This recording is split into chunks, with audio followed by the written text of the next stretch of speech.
find Bolu, but does get hit markers by Jez.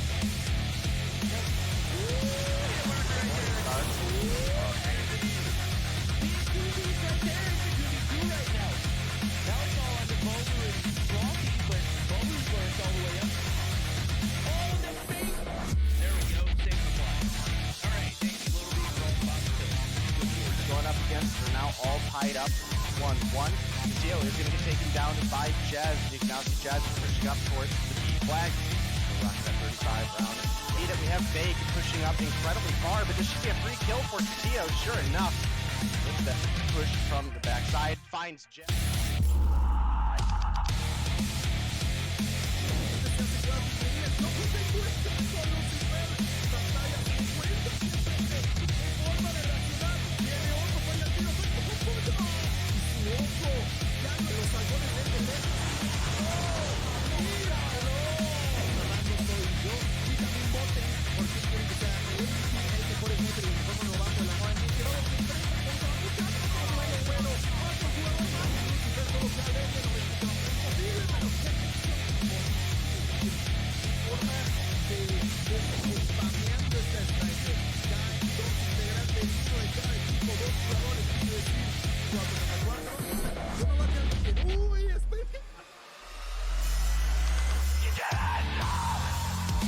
Licença, Tocinha! Botão no cofre do Limes! Pra cima do Delzinho! Double do craque! Faz clique aí, meu chat! Você tá no YouTube, faz o clique da jogada! Tomara tá! Um som, morto! Vou cravar cima, crava esquerda, crava esquerda! Tem um, só tem real! Vai ter mais um! Aí tem que botar essa pode ver agora, calma, Nossa!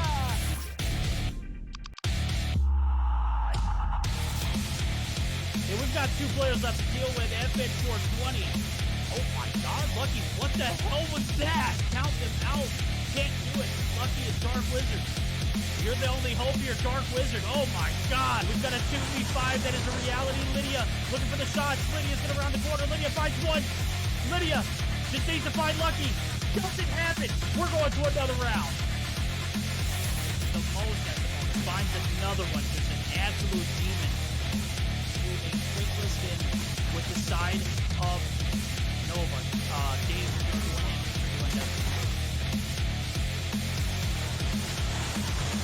people team, there is one A now. Marvel misses one, but doesn't miss twice. Out. Oh my. Chris, he's all one. Where you at, homie? I know you're in a difficult side on this area, but right now you're just nice. 80 was close. Lucky. Get headshot. Cosmo, you have the smoke. Get it too, homie. We got a 1v1.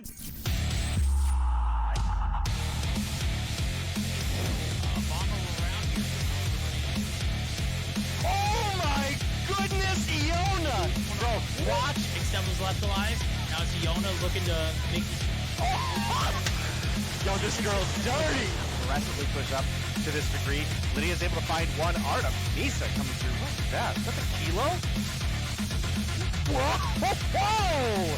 Artemisa, the Damascus kilo. Oh, Kells finds one, is looking for two, but Artemisa. Yo, this girl kind of nuts with the kilo, bro. Yo, how are you? I have been. Down herself on that Sparrow shot, but the Angels do maintain this P3. Oh, Brick stuff!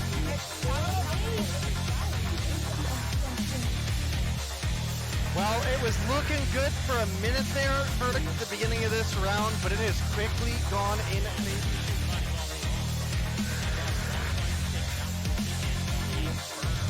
I think you're right on the money. The arrow is pushed back up, finds two in the feed to start things off. Those double kills are worth a ton of points, let alone you.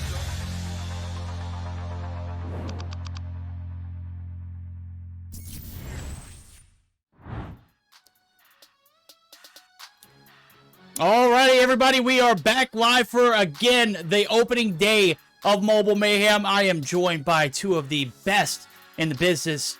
Well, one of the best is Deanna is prompt and on time. We don't have any problems there with the camera. day. He is going to be the counterpart for this broadcast. Yeah, go ahead and drop those. Everybody, welcome in for a special grand opening. Is again our host for the night, Deanna. Everything's looking pretty solid, minus Day because I can't see his face, and I am kind of in shambles because of that. I do apologize, bud. I do apologize. We're sure. We're sure. What do you mean we're sure? What do you mean we're sure? Listen. I think you need to understand that I hold up. I just got a message in. What was that? Oh, nobody in hell cares, bro. Oh, okay. That's nobody cares. Everybody just wants to see your face, bro. Nobody cares what you got going on, man. Just put some pants on and put your cam on. Let us see that beautiful face. Yo, pants are for losers and people who get disqualified from stage 3. Oh, that's a shot in the dark, bro. And I mean, that's not a shot in the dark. I think that's very much appropriate. I think shorts are only allowed here in this neck of the woods. But Deanna, tell me, this season is going to be a special one. It is. I mean, I put my tweet out. It's official. Go ahead and like the tweet. And if you're on YouTube right now, obviously you're not seeing this. It's later on. Go ahead and smash that subscribe button and the like button. Make sure you turn those notifications on. Deanna, this is going to be a special one. I put it on Twitter. It's official. Like and retweet that one as well.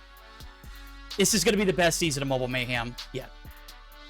Yes, I can't wait. This is the first time I'm actually a host, and this is the first time I have the chance to be with Verdict and Day in the same broadcast, so I'm actually very excited because I always looked up for them because they are the best in my opinion, and I really wanted to cast with them, well, host/cast with them, so this is such a big opportunity and I'm just so happy and actually very excited and a little bit scared. Okay, so guys, just I'm sorry in advance, but yeah, this season I'm gonna be your host, guys, so bear with me. Okay, I'm gonna try my best. I'm gonna do the best, okay, to be on time and to make it very nice and easy. I hope it's gonna be easy. I'm already talking a lot because I'm excited and scared in the same time. I'm sorry. Oh, you got this. You got this. Well, Verdict, I've got to cast quite a bit with Deanna over the past couple weeks. We obviously did the Mobile Mayhem Girls season, and I think she's even going to be casting some more with me in the coming days. So I can tell you right now, she's being quite humble. Okay, she's being quite modest. The girl kills it every time she comes to the caster desk. So I don't think we'll have any problems this season. I think it is going to be an absolutely fantastic experience for all three of us, as well as the viewers. The admins will probably hate us all by the end of it, but you know what? That's okay because we hate them too. Yeah, it's a Ronin's fault. Okay. Just Ronin. Yeah. Yes. We like Miss Rush. She's learning quick, Day. I like her. I told you she's fantastic. Yeah. Look, I told her earlier. I mean, I'd already offered her your job because I mean, girl was prompt and on time. Literally hit me with OBS Ninja like 45 minutes ago. I mean, I don't know. Anyway, I'm getting off tangent. Deanna, this is your show. Take it away. We got the schedule of the day about to come up, and I mean, I don't know if we could start off with a better banger, but this is like 4 like just very close matchups that we're gonna see. Well, minus the first one. We have the first game of the day. It's gonna be Limitless against Atlanta, followed by Animus against AxiByte. We have Nova Esports against Cold Esports and UE against Prometheus. Yeah. So guys, which game gonna be the highlight of today in your opinion? I look at this one and I think the closest one is definitely going to be the Animus and AxiByte. I think these are two stage 4 qualified teams that show potential to be top. And Animus, I mean, they're coming off of winning last season's Mobile Mayhem, so they're riding that high. But again, an AxiByte team who definitely shows up and contends when needed. Nova Esports and Cold Esports are probably going to be our highlight one, as we haven't seen very much of Cold. Pending, stage 3, they literally forfeited. They didn't want to play against Animus, and with Illuminati getting DQ'd, they get that spot in stage 4. So we're really going to get to see how well they have fine-tuned their roster. Okay. I certainly think Cold has an opportunity to at least show us something here today. I'm gonna be honest. I don't think they stand up to the raw power that Nova brings to the table, that consistency that Nova brings to the table. But we didn't get to spectate Cold a lot over that Stage 3 weekend, so I definitely have high hopes that they're going to come through with a good performance and at least show us that they're here to play hardball this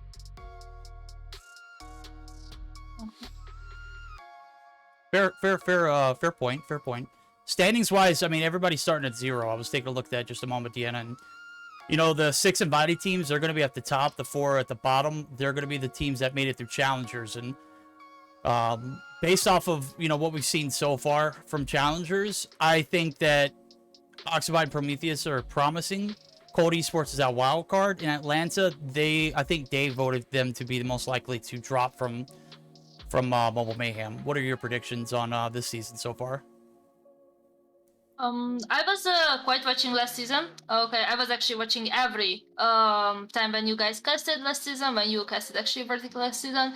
So I did really enjoyed watching Animus. To be honest, I did not watch qualifiers because I had NA tournament, right? So I was sleeping.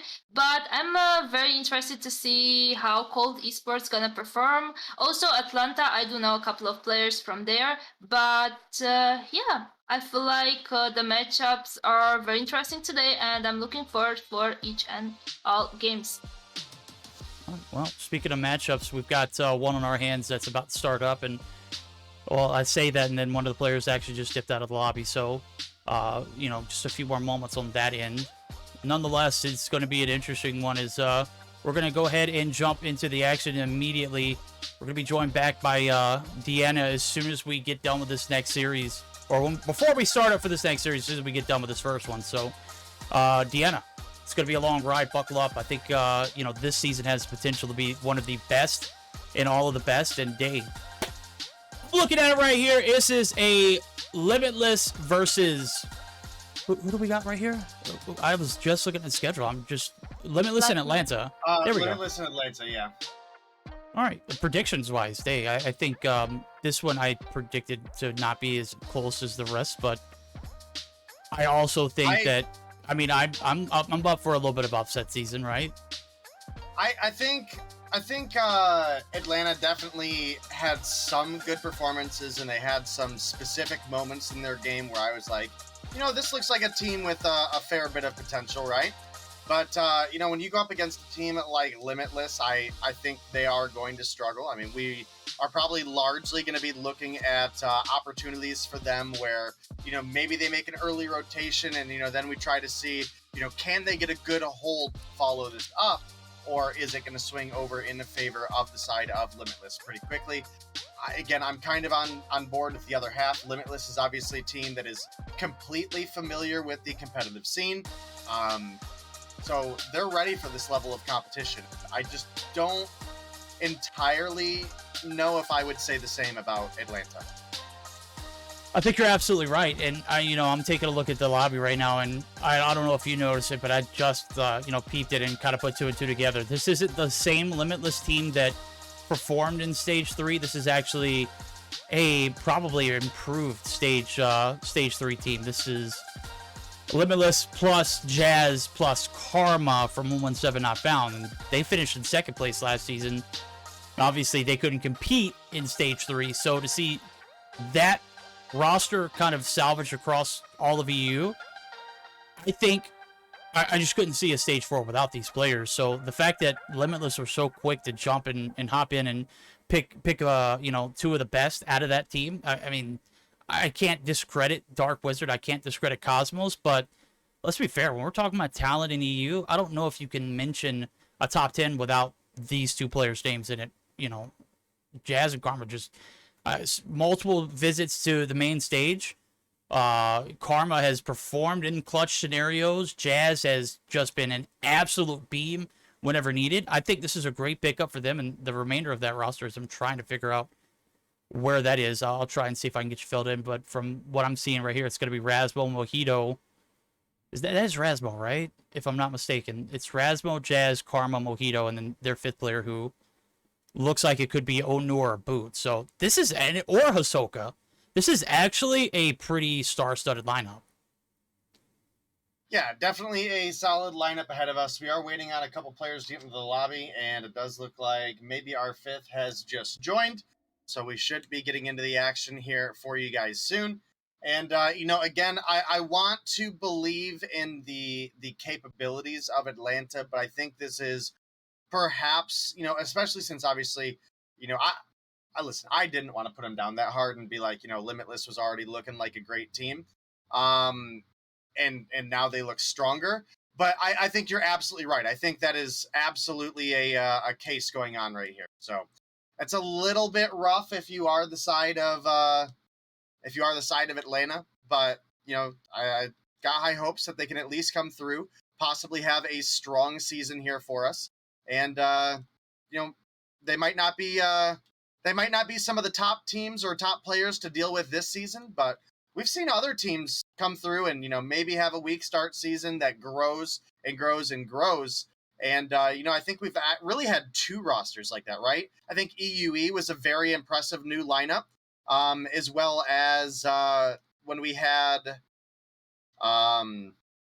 Illuminati, like the original Illuminati roster. Yeah. That's the team that I had for like my Cinderella story. Like, we look back last year around this time. This is when, I think we were still discounting, or I was still discounting, Imperium and I were still discounting that Anarchy roster. And that's when they made several roster changes. Look at this roster change, for example. And that's when they really started to step up and show out. I mean, obviously, we saw what they did in Stage 4. We saw what they did in Mobile Mayhem. Back-to-back seasons, they didn't quite win the first try. No, they didn't win the first one, but they won. No, they did win the first time.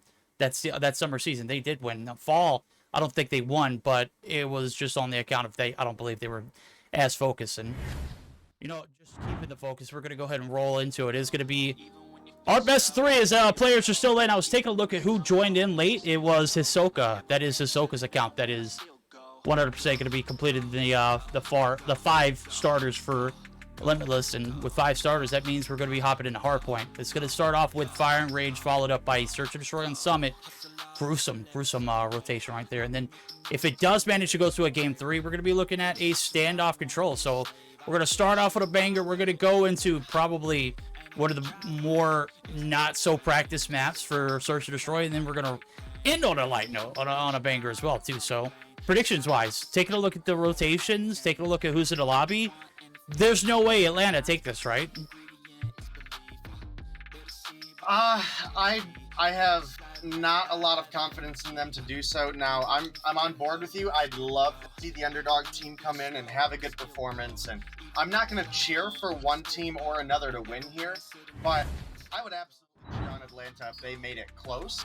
And if they were to come through with a win in the end, big old kudos to them, because obviously I think it's them against the world right now in all reality. Well, I mean, when your back's against the wall, are you going to fold under the pressure, or are you going to perform to high extensions? Right here, it is going to be a P1, and definitely going to be tested. Atlanta, they've got the good side of the spawns. We'll see how quickly that shifts and swaps, and as I say that, they are actually racking up in the kill feed. It is going to be a massive presence in trailer, and then we got a little bit of hill time for Wade. I don't think we gave them enough credit, and they have found a little success early on, but again, as the game starts to develop, especially in this P1, you can already see it, the dominance coming through for Limitless, and we've got ourselves a little bit of a ball game here, Dave. That currently looks to be the case, and P1 on firing range can be a little bit iffy, right? Nobody's really ever getting a big hold on, and if you do get a big hold on P1 firing range, it's going to be one of two things, right? It's either the other team went ahead, they made their advancement over to P2 to kind of get ready for that connect the dots P2, P3, P4 rotation, or you're flat out dominating your opponents, right? Like, those are the two possibilities when it comes to a firing range P1. Once we get later into the series, maybe there with some score streaks, with some operators, maybe you have a big P1 there, but it is largely going to be the American, trailer, and wood that is going to be your priority points for this map.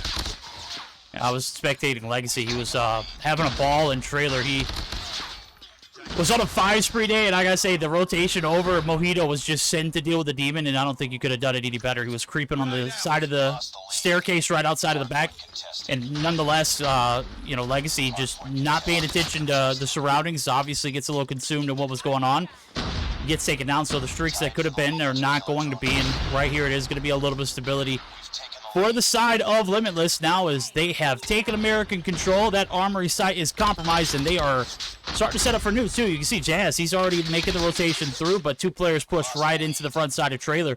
They're going to be able to deal with him now. As you can see, the early setup might pay off here for Elena, and, you know, if you give up that many points on P2, you've got to have a big P3 to pay off, so we'll see how that one pans out. The bad thing is there's nobody else here.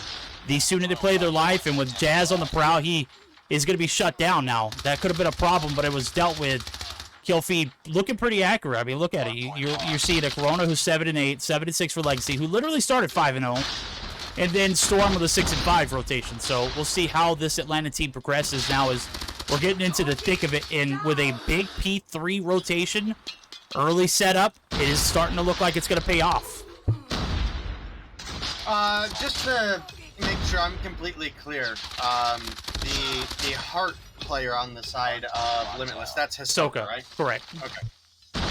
Alright, well, Hisoka and Razmo are currently top fragging for the lobby, tied up with Legacy on the opposition, and, well, it's about 9 and 10 for those players as a couple kills do come through.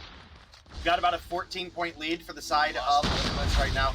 And I gotta say, I actually expected them to be a bit further ahead at this point, so definitely got to recognize what Atlanta are bringing to the table here. They're, for the most part, players that we don't recognize fully to the competitive scene, right? And they're coming through and going toe-to-toe with this, as you mentioned, upgraded Limitless roster, who's not performing necessarily bad, but I think Atlanta, they're showing that they're not going to go down without a fight here. No, I completely agree, but again, it's like, it's a performance thing, right? I mean, if you get new brakes, you gotta break them in, right? You get any performance tuning to your vehicle, you gotta make sure everything is 100% on point. You just can't go from 0 to, 100, and expect it not to be a little bit of shake unless you've actually put the time in to make sure that everything's 100% proof. You work on cars, right? You got to understand that the roster situation is similar to that. You can, obviously toss players like Jazz and Carbo into a roster, and they're going to thrive at some point. They're going to pick up frags, but the synergy of the team, that's what's most important. That car being finely tuned by someone who knows what they're doing and has put time in to make sure that everything is absolutely 1,000% perfect. And right now, you're seeing a little bit of a hiccup. It came through in P3. They weren't able to get the break. P4 right now, they've got a big opportunity to come back. In Atlanta, they are actually putting on a little bit of a show for us. I think a little bit of a show is an understatement, and I think you're absolutely right. The hashtag time into building that synergy as a team is absolutely huge. On paper, something can look great, but if the players aren't getting along, if their rotations are clunky, trying to mold their styles together a little bit, it definitely can cause some issues in the short run. And I think that's partially what we're seeing right now. If you watch the rotations coming out of Limitless, they've realistically been a little bit sloppy, right? I mean, they're not getting angles covered for each other well. We're not in positions where we're consistently getting trades. I mean, right there, we drop onto the point, we get one, Karma gets traded out, there's nobody there for the angle to get the refrag immediately, and as a result, they're not going to get a lot of time here on this P1. They're losing spawns over on P2. The kill finally does come through onto Sauce, so maybe an opportunity for Limitless to start getting the ball rolling here, but it's been very, very weak rotations out of them so far. Well, I mean, weak rotations or not, it's right now it's put money where your mouth is. And, oh, baby Storm might have been able to get 4 right there, and the grab vortex goes to waste. That is a tough one, and that might cost them the rotation. It is not only one player to deal with now. As we've seen the rotations for Atlanta, they've actually been kind of smooth. Let's see how the comms sound now. As we're going to go ahead and buckle up and do our first listen into the season. This time around, it is not going to be with Limitless. It is going to be with ATL. We're going to see how they sound in our first listen. Window. Oh, that's what's Two jeep side. And one jeep side left. Spontaneous. One shot the punch. He's one shot, come on. I got trailer. There's 2 on point. Dead, holy shit. One shot, dead one. There, 2 point. 2 point. One window, one left. A long, go to A long. Only one. They go next. Down to one. Down the point, go. 1p1 is peak. Wait, guys, watch me throw. With you on point. Watch Down the point, got him. push fighting. One tunnel, guys. One tunnel. Yeah, okay. Long one shot. He's one shot on point. Only two. Come on. One is one shot. The guy on doors low. I'm pushing guys. Go. Trailer. Two. I want one bottom. Kill them on twin. I spawned it long. Bro, that's 2 tunnel. 3. Hey, long. Two. Long. Come on, you got this. Window. One mid, dead. One down. There's one long. Dead. Only one trade. Bro, we need to find one. Barrel. Ah, fuck. Alrighty, I'm gonna be honest with you. I did not expect that kind of energy and momentum from, a team that we highly discounted off the rip. No Dave's kind of sticking around. I think he might be a little consumed in what might be some of the better comms for a team that we did not anticipate to put and perform as well in their first debut for Mobile Mayhem. Obviously, they made it through challengers. They've earned a spot, and it's paying out. I mean, look at it. The dividends, they're literally going to be tied off of this P3 to P4 rotation. But they're hanging toe-to-toe with Limitless, and this is not an easy matchup.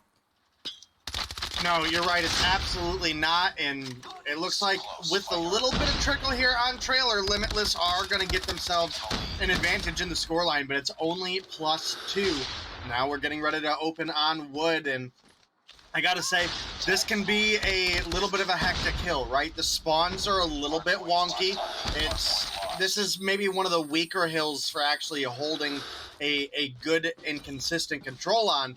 And there's very few teams that we see come through and have a really good hold on wood. So there's maybe a couple NA teams specifically that we know for that. Yeah, but dude, 100%. Storm comes through, finds 4 with the gravity vortex. Good night, bro. My goodness. I hate I missed that. Follows it up with the Pred missile as well. Oh! Definitely goodness. Got another one. Just frying right now. I mean, dude is literally on a little bit of a spree. Finally gets shut down and dealt with karma. He's got the LCAR out, and I'm going to be honest with you, that might be an L right there. I think the 21-day cooldown period is still in effect. I don't think it's going to matter. I mean, DQ or not, I think this Atlanta team have put their money where their mouth is. We're going to see if we can see if the side of Limitless will put their money where their mouth is. We're going to go ahead and double down for a second listening. Can they make the comeback regardless of the outcome? See if the dog in the fight is still pretty strong over there. Strike incoming. One onside. One barrel, Rasmus. Two barrel. Dead. Captain. Vas-y, break it. Trailer, un HP, trailer. One more side. They're spawning wood now. I need help on side. Stack the side. Don't leave the side, everyone focus the side. Focus next as well, bro. Tower, is gonna jump. Mid. Tower. They jump down. Oh, break it. Concussion side. It's concussion. Focus next, vas-y, go next. We come back. One is middle. Now, two tunnel. Okay, we got spawn, guys. On trailer, half trailer. Trailer, morto derrière. One more, behind, so take Window. Maybe we're seeing a team not necessarily putting up where, we anticipated to see them do. As a matter of fact, the comms were pretty rocky. I heard a little bit of a reel back in towards the end. We're gonna pull back. We're gonna make the comeback. Something along those lines. And certainly, it just did not happen there. It is going to be a game number 1 in favor of Atlanta Day. What did we just see? Did we just see an Atlanta team come out guns blazing, kind of giving Limitless a stage 3 to stage 4 qualifying team to business? It certainly looks to be the case, and, we mentioned right at the beginning, we didn't expect this team to win, but we did see that they had some potential in the last matches that we saw. Well, hey, they showed up and showed out and brought their A game here today.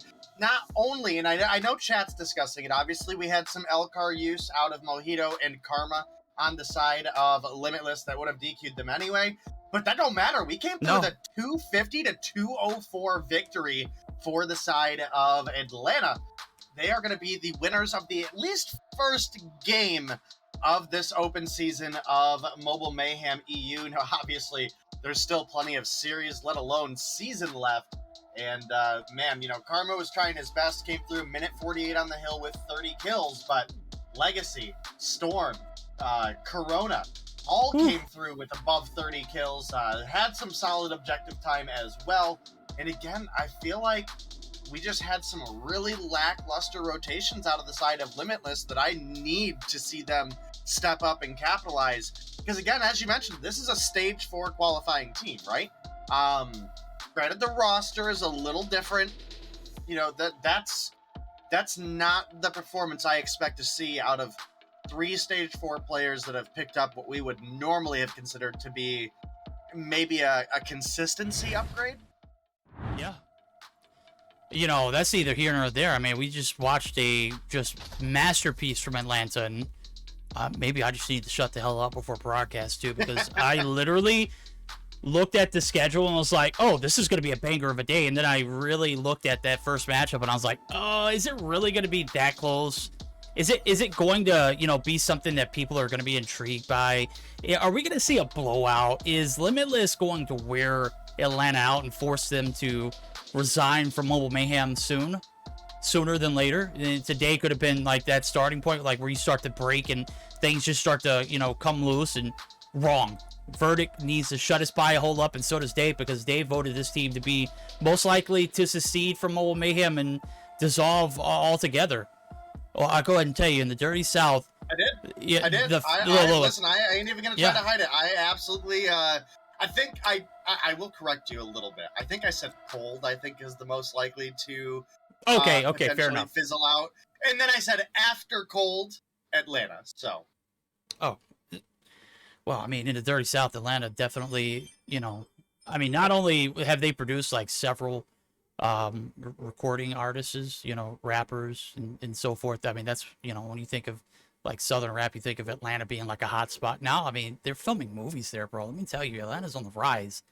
And just like that, a team that I highly discounted, I won't necessarily say Day, because he didn't throw them under the bus completely like I did. I threw them under the bus, ran them over 10 times, and just kept going. Ouch. Didn't even look back, bro. I didn't call the cops. It was a hit and run, homie. I underestimated the hell out of this team, and they just absolutely fried, homie. Let me tell you, that first game was just me with my face like this the entire time. What are we watching, bro? What is going on? I believe roster. It. Yeah, I mean, see your face the whole time, but I believe it. Yeah. It was oh. I put the wrong one up. Sorry about that, chat. There we go. All right. Yeah. I had the hardpoint map selected instead of S&D. Kind of threw me for a little weird play. Yeah. All right, here we go. We're not missing too much because the action hasn't started quite yet. The round has, but nobody has taken a single shot. And off the rip, we're going to be looking at the defending side. We're going to see how they pad it out. Maybe we'll jump over to the bomb carrier because, look, they are literally already in control room and have not been contested at all. Well, this certainly would be one heck of a series if we had a 2-0 victory come through for the side of Atlanta. I think I'm largely going to be watching Karma and Jazz, or, well, rather, I thought I was going to be watching Karma. Karma's actually not sniping. Has Karma ever sniped? Karma's never sniped, bro. Yeah. No, he has. No, he has not. He's never been a sniper. As a matter of fact, when he joined 117, did he just get an ace too? Oh, he got 4. We're sitting here arguing about Karma sniping. Karma's never been a sniper for a main sniper. Okay, maybe not main sniper. So, no, he's never. Look, he's always he's always running gun, and always playing like the angles. We've seen him double snipe. There's no shot. You're telling me he's never. He played for 117, where Lucky and Dark Wizard literally hogged sniper talent. Listen. He didn't snipe for Nova either. They had Neil. Where were you?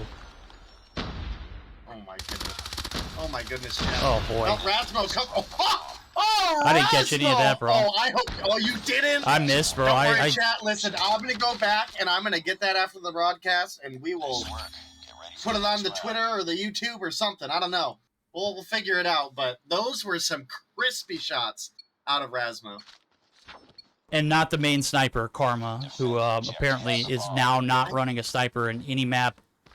As I've seen him play plenty of search and destroy. Maybe I'm reminiscing from too long ago, because you're like, well, when he was on Nova, Neil was the backup. No. Like I was. Neil was the main sniper. They didn't have a main sniper before that. I'm talking about when Neil was on XOXO. So that was a long. They didn't have a main sniper before that. I think that's the only time that they've ever picked up a sniper, to my knowledge. Anybody else who picked up a sniper, man, we're barreling through all this, and we're not even. Yeah, we're literally not even giving the game its credit right now. It's Legacy. He's in a 1v3. Able to find two. If he clutches this one, this will be the ace for the boys. The bomb is down though. He's gonna make a transition. He's gonna be snow side, and you already see Mojito's positioning. He knows exactly where it's coming from. Gets that call out. There it goes. Container side's compromised. Legacy. Oh, damn, bro. How the hell did I miss that? I rotate over to Mojito just to see if he can catch him in the clip. And sure enough, Legacy putting up just a show right now. He's got 4 on board. 2 players left to deal with. It's certainly doable. But, again, it's 50 seconds on the clock. It's a 1v2. We'll see how it pans out. All right. Well, we'll see as things continue to roll on here. We've got a 2-round lead in favor of Limitless, and well, Legacy's going to find one onto Mojito. Nice little snipe there. It's now a 1 versus 1. Legacy versus Hisoka. Hisoka had an idea that he was below a moment ago. You can see he's trying to make the rotation over to find him, and well, they might run into each other here, and that's going to be Hisoka winning on that gunfight. The 3-0 lead does come through for Limitless. Oh, man, hell of a hardpoint game to start off in these first few rounds, and obviously we talked about this map being a little lopsided in every capacity. I think hardpoint is like possibly the only viable game mode in my opinion. Search and destroy, we've seen a lot more here, and as well as control, but this map is certainly just, it's a blender of one. Legacy almost reels in the ace, the clutch for the boys, but unfortunately falls short. Now his first blood comes through at his way and dropping early. Hisoka able to find his first kill, and it was probably the biggest kill of the game to prevent that ace and that collateral damage. Jazz going to be putting some damage up on his on. It's going to be Mojito finding one as well. They combine for 3 in the feed, make it 4. Legacy's being pushed by Karma. All in all, the defense has been flawless, bar that last round where it was a 1v3 that almost went, almost went in favor of Atlanta, but I think we're starting to see a little bit of a pattern here in the search. I think this is where those respawn game modes, you start to see the thriving in, and you start to see the search and destroy where you're lacking in. Maybe they need to put a little bit more time in. No hashtags needed, just put the time in. And I think they're adapting early right here as they do find first. They're looking for an aggressive push. It is going to be Corona. The doof for Legacy. He has opted to drop the sniper. This is no man's land, right? Put that sniper down. Get hands on. Get active. But there goes Karma, the god tier flank. He's going to be able to find one, and he drops. Now it's Jazz Erasmo. Can they peel it back and make it a flawless 5-0 so far on the attack, on the defense? Sorry. Well, certainly going to be looking for it. I do think chat confirmed I'm not entirely crazy. No, you're tripping, bro. No. Arctic 50 red dot Karma. Secondary sniper. Bro. As I said, that would have been. That's not come on now. That's not a sniper. That was like probably the easiest sniper to use of all time. Like, if you were using the Arctic 50, it was banned from competitive for the longest. Nobody wanted it. I know. But I'm saying, like, looking at the roster that he came from, right, where there was an overwhelming sniper talent. Like, I kind of expected this season, looking at the lineup that they have, I expected Karma to tinker with it a little bit. Okay. Expected Karma to tinker with it. Granted, we just found out today that they're on the Limitless roster. I literally didn't know it at all until 5 minutes before we started. Savage, bro. I know, right? I'm trying to save you. We're just gonna stop putting our foot in our mouth. No, you're just trying to push me under the bus, bro. No, well, hey. you know, I've already thrown Atlanta under the bus. You see how that one went, right? They won the hardpoint, so maybe you'll rise up out of the ashes right here. We'll see if Limitless can rise up out of the ashes as they find themselves in a bit of a pinch. It is 2 rounds in a row. They're probably going to fall victim. The bomb is down. It's a 2v3 now as we see Jazz picking up one. Karma on the flank. He's going to get Gandhi. Looking for that control. Corona eases around the corner. The power slide, 2 OP. The pinch is on. Corona getting the credit for the kill, and that's a nice 2-piece to close round out. And just when we thought the Search or Destroy was signed, sealed, and delivered, we've had 2 rounds in a row where on the attack, it's very difficult to find success early on. We saw that, but they can buckle up and gear up for a little bit of a comeback now as we flip sides. It's 4-2. Lead still in favor of Limitless. They can very well end this, but it's going to have to be on the attack now. As you got to win by 2 in Search or Destroy. You got to find a big opening round to start it off with.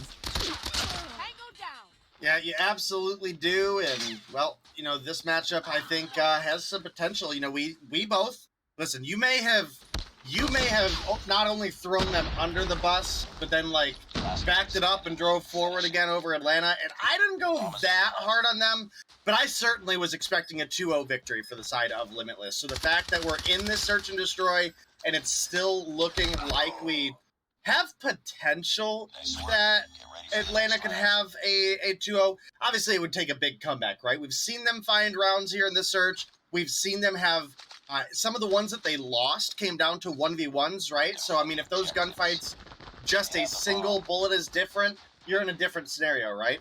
So, hard to say if Atlanta can make the comeback here. And, you know, if they do, then they're done in 2. They pick themselves up 20 points, right? Well, with Jazz absolutely shredding your team, it's looking like we're about to be on map point for the side of Limitless. I'm interested to see when we get into the control, which, you know, has some of those, a little bit more of that respawn property to it, if Atlanta can pick things up there, because they out-fragged Limitless in that first game. No, they did. I think, you know, one of the players that I was taking a look at to see how he's going to perform in this one is been Storm, and he's, you know, minus that last round, has been relatively quiet. He's sitting on 3, had a huge impact in the hardpoint, and I mean, picked up 35 plus. Now the pressure's on. This is where the boys over at Limitless are starting to get into the mojo, get into the heat of the moment, and absolutely fry. And guess what, Karma? He's sitting on 16. Bro doesn't need a sniper to put in work on a map like this. Give him the CBR, and he'll put in a huge chunk of effort and huge chunk of talent. There it goes, the shots. He's not going to miss. That's 17.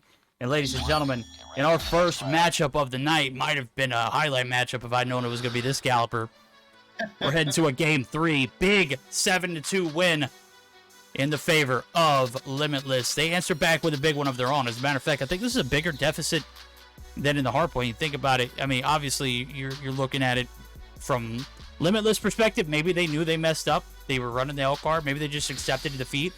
But we've had this conversation, too. You never want to see a team give up no matter what the circumstances are. Yeah, and again, I think Atlanta had a great performance. You know, it didn't come necessarily down to the L-car use or the maybe lack of motivation, as, you know, we're sitting here trying to think of, you know, what could have went wrong for Limitless, because honestly, L-car or not, bad motivation or not, like, they just did not rotate well on the side of Limitless during that firing range hardpoint. And again, they were losing out on a lot of their gunfights. You know, maybe that's a little bit of the motivation, the frustration or whatever. But I'm gonna be honest, if you realize what you did is wrong, right? You use the L-car and you're feeling a little demotivated for that round because you know you're DQ'd. Like, if that was the case, why are we continuing to use the L-car at that point? True. You know what I mean? Yeah, I mean, well, hey, I mean, if it's already been broken, right? I mean, no need to try and, you know, correct mistakes of past. I mean, you just live and learn. Obviously, these two players, Karma and Jazz, get thrown into the mix. They are part of the starting roster, but the problem was seeing the L-car use from, I believe it was Mojito. I remember spectating it firsthand perspective and seeing that play on the outskirts of trailer was Legacy, who was on a 5-tier, and completely neglects the fact that there's still one on the outskirts of trailer. He was lurking around that area, and I was catching the perspective because that was a heated fight. I mean, you got someone who was streaking up 5 in a row where he has not been shut down, and you send someone over to deal with the pest, and that pest happens to get taken down by an Elcar, you see its first-hand perspective, you obviously start to think, hey, what was going on there? That's a DQ, and I know that there may have been a little bit of a scramble or a mix-up, but I mean that's regardless of the fact they were. I mean, at that point, it was just the very beginning of the matchup. When we did the listening, it was at the very end. They sounded frustrated. They sounded not necessarily collected. They sounded like they wanted to win. So I'm just going to say it. I think Atlanta beat them fair and square, and they had a better game. And ultimately, that's what, brought us to the attention that Atlanta's pretty cracked right here. Again, as I mentioned earlier, the best of 3 format, we are going to be rolling over to a control on Standoff. It's going to be right here on your screen. Something that we didn't mention earlier in my effort to collect the best of 3 and present it to you guys and everybody in chat is the weapons. It's the Annihilator band. We get 1 operator band per team. The Annihilator and Purifier. Those are 2 that you do not want to see on the table. They are 2 OP, the Purifier in particular, but also the Slums and Takeoff map being banned. So huge shout out to Deanna who came through with a tier 2 as well. And, I saw it in the middle of the Search to Destroy. Absolutely appreciate it. Absolutely appreciate it.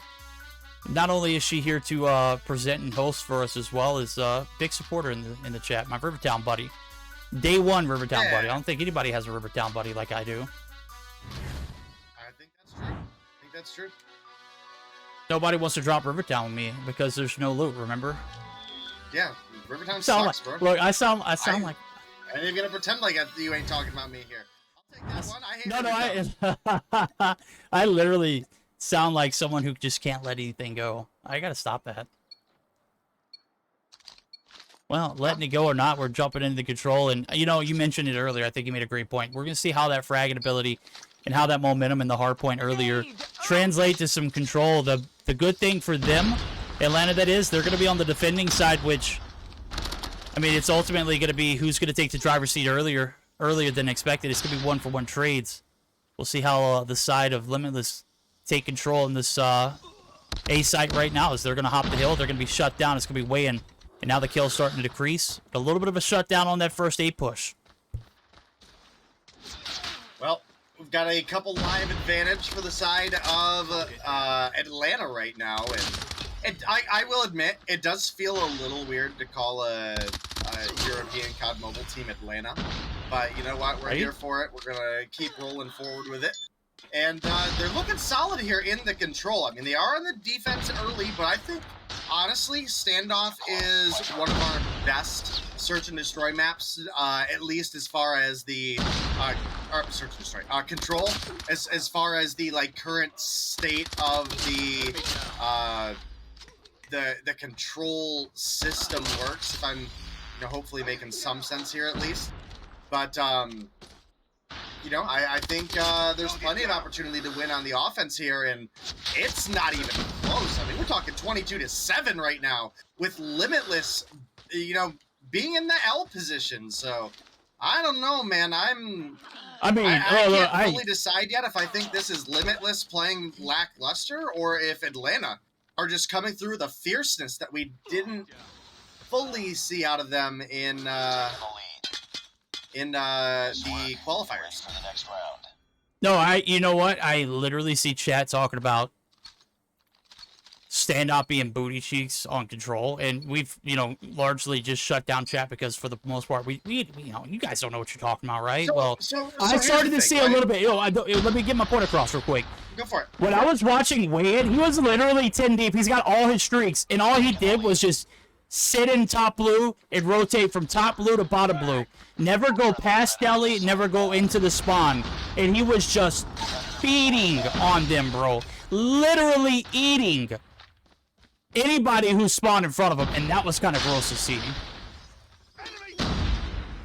Well, I definitely, I think we've had a lot of conversation about, the potential need for additional optimization for control, right? And I think... True. I think if you look at the Standoff map and where things are set up, yes, okay, B can be very, very difficult to break into. But I'm going to just go ahead and throw it out there, chat. It is nowhere near as bad as Slums. And I think, come a time where we start getting rotating control spawns, I think you guys are really going to come to appreciate this map. So don't discredit it yet. It does look like we Oh man, Hisoka Yeah. coming through with some really crispy snipes there. Yeah, real crispy indeed. Now, I mean, when you're literally sitting on tractor and not allowing, you know, the opposing team to even remotely move an inch before they're getting their wig split, that's a problem. And I think, you know, chat might have been right in the sense of how easy it is to spawn trap on this map. And I've seen several players come in and say it's questionable. To see that kind of behavior, I can't promote Standoff to be a decent control map. And you get, you know, the right players in the mix on a map like this, it is just the most demoralizing way to start a game. We don't even let the time expire. The hill's hopped, it closes the clock and stops it, but the lives expire, and certainly a big bounce back round now. So we're going to get geared up for our first listen-in. We're going to see how the attack handles the strats now, as we're going to go ahead and give a chance for Limitless to sound off. We're going to go ahead and join in their VC for the first listen-in. C'est qui met son vortex comme ça là? Unbroken? Nah. One boxy. Broken. Oh, bro, 3 factory, what the fuck? Sparrow boxy.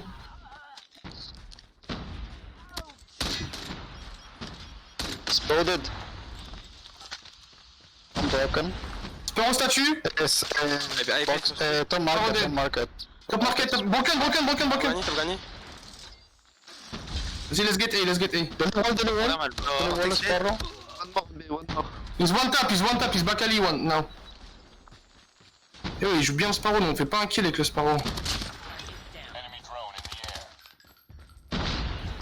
Statue 1 HP. Ah, statue and the bottom granny. Dead one side. Statue is pushing. He's pushing. We need to push barrel. Karma, go for it. Okay. One barrel. Tractor. Tractor. Barrels. Je peux gagner. Just. Still tractor. Backfire. Bro. Tractor Tell dead. you time. One more tractor. Nick help. Oh my god. Two statue. First side. All right, progress is in. The life count, it's close, and we've got ourselves a narrow one here on the second attempt of the attack here for Limitless. And I'm gonna be honest with you, I mean, with the A cap going through, it's a matter of TDM at this moment. They've got a one life advantage.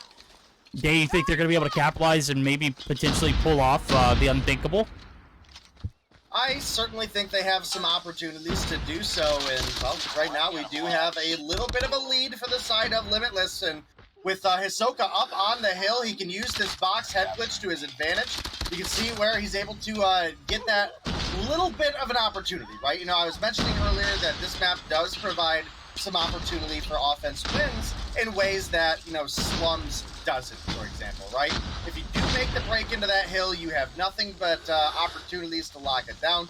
Unfortunately for Hisoka, he's not able to take the gunfights from multiple angles, and his team wasn't quite there for him. Again, kind of the stress of some weaker rotations so far today out of Limitless. And well, Jazz peeks the corner there, ends up getting taken down. It's now 2-2, and this one is going to come down to TDM here shortly.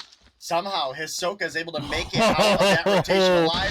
Mojito takes down Corona, and it is one life left for the side of Atlanta. Who would have thought that the Mojito would have been the cure for Corona? Oh, look, it's a little too soon. My goodness. Wow. Purifying without the purifier. They are slaying. They find the attack advantage. And now they're on match point. This is absolutely a clutch round that they were able to reel back in. Obviously, they had a little bit of a life advantage rolling into that B cap, but they slowed things down. And, I mean, Wade was literally holding that angle, trying to prevent anybody from coming through. Nobody was there. Obviously, he wasted a lot of Sparrow shots in Atlanta. Now, might have had a great start off the rip, but they had the defense. They're going to be on the attack right now, and they're playing for their lives. Hell of a hardpoint. Kind of a mediocre search and destroy. Again, it's on a mediocre map and Summit, but right now it is a matter of this round and this round alone. We're going to see if they can reel it in now. So we're going to go ahead and buckle up and do it double down for a second listen, and this time around it's going to be with none other than ATL. One down, back 20. I'm watching green, don't worry. Okay. Keep one more. Man, coming, hello. They're coming down the side. Broken set. There's one trapping. Oh, Delhi. There's one trapping, one on mid, our spawn tank. Bro, this one back alley. Our tank, Nah, bro, they're in the spawn.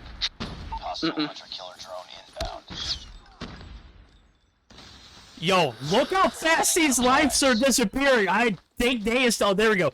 What are we watching? A few grab vortex kills, a little bit of map control. It goes a long way on standoff, and this was just not even close. That last round on the defense, Limitless are practically flawless in this rotation. They get a little bit of a full wipe, and they make the most of it. And certainly, this is the outcome we expected. We just did not anticipate a hell of a hardpoint game. But good freaking night. What a blender Standoff can be when you've got the right players making the right pushes.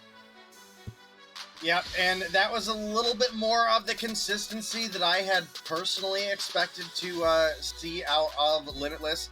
I think they played the hardpoint really, really sloppy. I'm gonna be honest. I think they played the hardpoint really sloppy, and they paid for it in the end.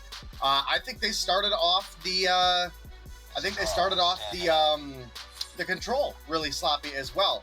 But they brought things together. When we did the listening, you could hear how tight the comms were. You could hear that they were solid. They were really pushing for that win. They tightened things up a little bit as the rounds went on. And after that first round of control, I mean, they honestly started to dominate a little bit. Oh, I absolutely agree. I mean, look at it. You can see it in the I was trying to see if it was maybe a glitch to see if both fifth players were missing, and no, it's not. It's going to be one player from each team leaving a lobby in this matchup alone. I think I saw Rasmo leave early. I don't know if it's a kill cam glitch, or I don't know what the case is. We'll see, what that one brings to the case. But nonetheless, it is going to be your top fragger MVP of this map. It's going to be Jazz with 23 and 20, 20 and 16 for Rasmo. They absolutely put 6 objectives in together as well. They did a great job of capping that A site, and I think that's where things it gives you that second chance of life on the attack, and I think that's really where it had to start at. You couldn't have been able to win that attacking round and put yourself in a position to close it out on that defending round unless you started with that A cap, and that is absolutely massive, especially on a map like Standoff. You saw how just downright disgusting the spawn traps were, but that is going to conclude our first series. Limitless, they're going to take the bag 2-1, 15 points for them, 5 for Atlanta. And with that being stated, Deanna, we've already been in one matchup of the night. It felt like it could have just continued to go. This is the start of Mobile Mayhem this season, and we're getting this kind of quality of content. I mean, come on now. Who else is going to back me that this is going to be the best season of Mobile Mayhem yet? This is gonna be the best season, and I'm so excited to be here with you guys. I did really enjoy the first matchup. It was very intense, and I was actually expecting this. I do know Atlanta, some of the players from them, and I played with them, and I did know that they are very good players, and I did saw a lot of time Limitless playing, and I did knew that they are very good players too, so I was expecting to a third game. Not like others who threw them under the bus, but that is something that I didn't want to mention, but I needed, right? Obviously. The first hardpoint game was amazing. I really did enjoy it on my favorite map, as you guys know. Right? And then the S&D was quite nice too to watch. It was very fast.